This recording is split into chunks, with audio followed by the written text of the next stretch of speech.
একদম শুরুর দিকে ওবিটো চেয়েছিল হোকাগে হতে এবং শেষের দিকে সে পুরো শিনোবি ওয়ার্ল্ডকে ধ্বংস করতে চেয়েছিল। কিন্তু কেন? রিন মারা গিয়েছিল তাই?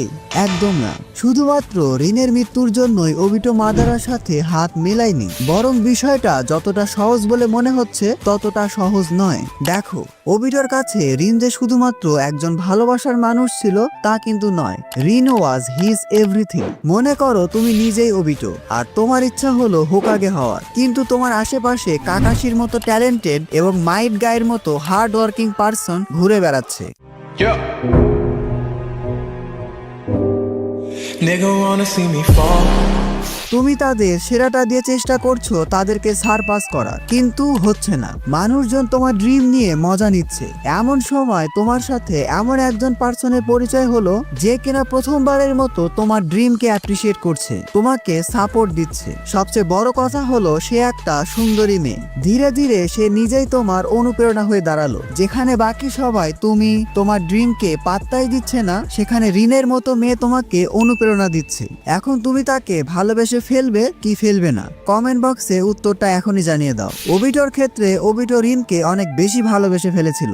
এখন সেই রিনকে ওবিটোর চোখের সামনে মেরে ফেলা হয়েছিল, তাও কার হাতে? ওবিটোরই বেস্ট ফ্রেন্ড, যাকে সে সবচেয়ে বেশি ভরসা করত, যার জন্য সে নিজের লাইফকে স্যাক্রিফাইস করে দিয়েছিল কাকাশির হাতে। ওবিটো কাকাশির জন্য যখন নিজের লাইফ স্যাক্রিফাইস করে দিয়েছিল, সেটা যে শুধুমাত্র ফ্রেন্ডশিপের জন্য ছিল তা কিন্তু নয়। কাকাশি যাতে রিনকে সব ধরনের বিপদ থেকে রক্ষা করতে পারে এজন্য।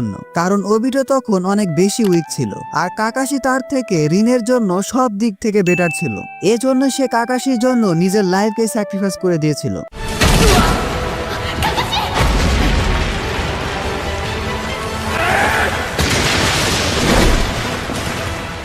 যাতে সে না পারলেও কাকাশি রিনকে রক্ষা করে। ইয়েস, ওবিটো রিনকে এতটাই ভালোবাসতো।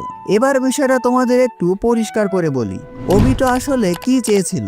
ওবিটো রিনের মৃত্যুতে এত বেশি কষ্ট পেয়েছিল যে সে তার মাগেকেও শারিঙ্গান অ্যাওয়েকেন করে ফেলেছিল, এটা সত্যি। কিন্তু শুধুমাত্র এটার জন্যই সে ইভিল পাথ বেছে নেয়নি, অথবা কাকাশিকে ভুল বুঝে যে সেই রিনকে মেরে ফেলেছে এটার জন্যও নয়। ওবিটো কিন্তু খুব ভালোভাবে জানতো কাকাশি রিনকে ইচ্ছা করে মারেনি। রিনই নিজের ইচ্ছায় তার চিররির সামনে চলে এসেছিল যাতে অন্য ভিলেজ তাকে কোনহার বিরুদ্ধে ইউজ করতে না পারে। ওবিটো কাকাশির উপর রাগ অবশ্যই ছিল, তবে সেটার কারণ হলো রিনকে সে রক্ষা করতে পারেনি। যে কোনো সিচুয়েশনে সে রিনকে রক্ষা করবে, কিন্তু রিন এতটাই অসহায় হয়ে গিয়েছিল যে তাকে সুইসাইডের পথ বেছে নিতে হয়। কাকাশি থাকতে কেন এটা হলো? মূলত এই শিনোবি ওয়ার্ল্ড, তাদের চিন্তাধারা, যুদ্ধ বিবাদ সবকিছুকে ওবিটো একেবারে ডিস্ট্রয় করতে চেয়েছিল। কারণ ওবিটোর কাছে মনে হয়েছিল এগুলোই রিনকে মেরেছে, যেটা একদিক দিয়ে আসলেই সত্য। আর এটারই সুযোগ নেয় আমাদের গোস্ট অফ দি উচিহা মাদারার ওবিটোর এই দুর্বলতার সুযোগ নিয়েই তাকে ম্যানিপুলেট করে, ট্রেনিং দেয় এবং ইনফিনিট সুকুমি প্ল্যান শেয়ার করে। এমনকি ফোর্থ গ্রেড নিনজা ওয়ারের একদম শেষের দিকে আমরা জানতে পারি এগুলো সবই তার প্ল্যান ছিল।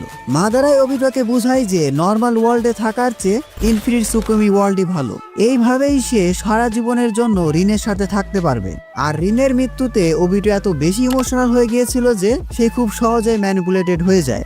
সত্যি বলতে একদম ছোটবেলা থেকেই ওবিটো কাকাশির মতো অতটা চালাক বা স্মার্ট ছিল না যে মাদারার মতো মাস্টার মাইন্ডের প্ল্যান ধরে ফেলবে।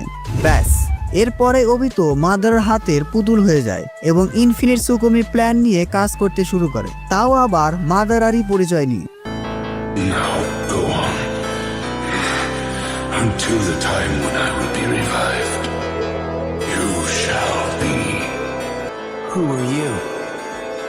I am Madara Uchiha. What? I don't believe it! It's just as I expected.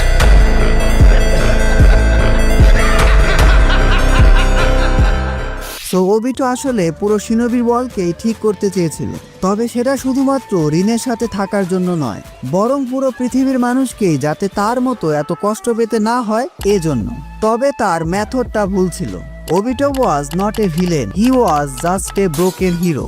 যাই হোক, পরবর্তীতে ওবিটো ঠিক কি করেছিল তা তোমরা সবাই জানো। এগুলো ডিসকাস করে ভিডিওটা আর বড় করতে চাই না।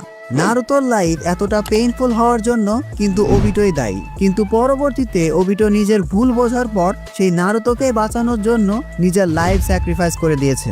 ওবিটোর এই পুরো লাইফ থেকে আমরা রিয়েল লাইফে অনেক কিছু শিখতে পারি। It's never too late to choose the right path. তোমার সাথে লাইফে অনেক অন্যায় হতেই পারে, আর সেটার প্রভাবে তুমিও খারাপ দিকে যেতেই পারো, কিন্তু তার মানে এই নয় যে তোমাকে সেই খারাপ পথেই থাকতে হবে। যখনই তুমি বুঝতে পারবে তুমি আসলে খারাপ দিকেই ছিলে, তখন তোমার প্রথম কাজ হলো ভালো দিকে ফিরে আসা। Just like our broken hero Obito Uchiha.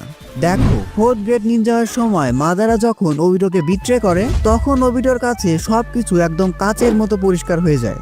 Obito বুঝতে পারে সে কোনোহা ভিলেজ এবং তার নিজের পার্টনারদের সাথেই কতটা অন্যায় করেছে, এবং সে এই বিষয়টা শুধরেও নেয়। পরবর্তীতে বাকি সব শিনোবিদের সাথে মিলে সে মাদারাকে হারাতে হেল্প করে। এমনকি কাগুয়া উৎসুকে হারানোর জন্য ওবিটো গুরুত্বপূর্ণ ভূমিকা পালন করেছিল। ওবিটো যদি কাকাশিকে তার ডাবল মাঙ্কিউ শারিঙ্গানের পাওয়ার না দিত, কাকাশি কখনোই সুসানো ইউজ করতে পারতো না। আর কাকাশি সুসানো ক্রিয়েট করতে না পারলে পুরো টিম 7 মিলেও কাগুয়াকে হারাতে পারতো না। এমনকি নিশ্চিত মৃত্যু জেনেও সে কাকাশি এবং নারুতোকে নিজের লাইফ স্যাক্রিফাইস করে বাঁচিয়েছিল। ওবিটোর কাছে মনে হয়েছিল তার পাপের প্রায়শ্চিত্ত করার জন্য এটাই বেস্ট ওয়ে। এজন্যই ওবিটোকে আমি ভিলেন হিসাবে কখনোই দেখিনি। সত্যি বলতে ওবিটো ছিল নারুতোরই ডার্ক ভার্সন। যাই হোক, আজকে ভিডিওটি এ পর্যন্তই। ভিডিওটি ভালো লাগলে ভিডিওটিতে এখন একটি লাইক দিয়ে চ্যানেলটি সাবস্ক্রাইব করে ফেলো। Don't subscribe if you are not an anime fan. See you in next video.